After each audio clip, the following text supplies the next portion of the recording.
lembaga disiplin yang hari ini juga tidak sunyi daripada kita kata kelemahan, termasuklah ia tidaklah begitu teratur.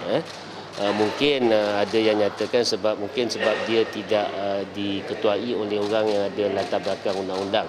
Antara kelemahan yang saya bagi tahu dalam surat rayuan saya adalah lembaga disiplin tu sewaktu mereka mengadakan sesi tribunal, tiada prosedur bertulis yang boleh dirujuk oleh orang kena tuduh seperti saya, dan tiada prosedur bertulis diberikan kepada saya terlebih awal. Jadi kalau saya masuk sebenarnya dalam keadaan saya tak tahu apa yang akan berlaku. Dan memang lagi dimaklumkan bahawa apa yang keluar daripada mulut pengerusi itulah yang dikatakan prosedur tribunal. Kedua, hak-hak orang kena tuduh tidak dinyatakan dengan jelas dan dinafikan dalam prosiding itu. Kalau saya tidak berkeras untuk mendapatkan siapa pengadu dan juga apa aduan sebenar mereka, sampai sudahlah saya tak dapat tahu maklumat ini, dan saya dipaksa untuk membuat pembelaan dalam keadaan saya tak jelas sebenarnya apa motif orang yang mengadu pada saya. Saya tak berapa jelas apa sebenarnya aduan sebenar. Jadi saya hanya mengagak-agaklah apa yang diadu. Jadi ini lebih kurang macam membuka ruang kepada saya untuk diserang hendap. Ketiga, tidak ada penghakiman judgement yang diserahkan kepada saya selepas keputusan buat.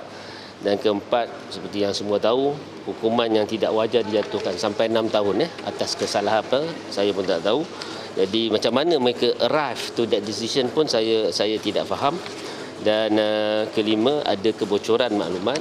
Ada rakan-rakan ahli UMNO di Putrajaya telah dapat maklumat lebih awal tentang keputusan saya akan digantung 6 tahun seawal 15-16 hari bulan yang lalu. Ini ada soal integriti di sini. Dan keenam, maklumat yang tidak menyeluruh dan salah disampaikan kepada Biro Pengurusan dan Mesyuarat MKT.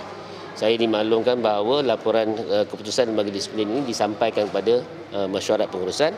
Mesyuarat mengangkat Mesyuarat Pengurusan, pengurusi Biro Pengurusan mengangkat kepada dalam Mesyuarat MKT, dan selepas itu ia di-endorse. Itu saja keputusannya. Jadi hari ini saya ambil kesempatan untuk beri semua jawapan-jawapan saya, hujahan balas saya, justifikasi saya kenapa saya tidak wajar dikenakan hukuman gantung sampai 6 tahun ini. Dan saya serahkan surat rayuan ini bukan saja ditujukan kepada Presiden melalui Datuk Seri Ahmad Mastan, Setiausaha Agung UMNO, dan juga saya buat salinan. Yang banyak-banyak tadi adalah salinan untuk semua ahli MKT supaya mereka berpeluang untuk membaca sebenarnya hujah-hujah pembelaan saya. Dan saya nyatakan dalam press statement ini juga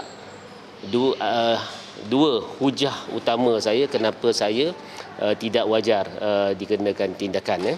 Jadi ada ditulis ini, pertama, sebenarnya tidak ada perbuatan memfitnah, mencela dan mengkeji Presiden. Juga tidak ada perbuatan mengkritik Presiden secara terbuka. Dan itu telah dinyatakan dengan fakta dan boleh rujuk nanti press statement selepas ni lah. Jadi berdasarkan hujah-hujah ini apa semua, saya telah merayu kepada lembaga disiplin dan memohon jasa baik dan pertimbangan Presiden dan semua ahli MKT untuk menarik balik pengesahan terhadap keputusan Lembaga Disiplin UMNO Malaysia yang jelas tidak bersandarkan merit dan fakta kes.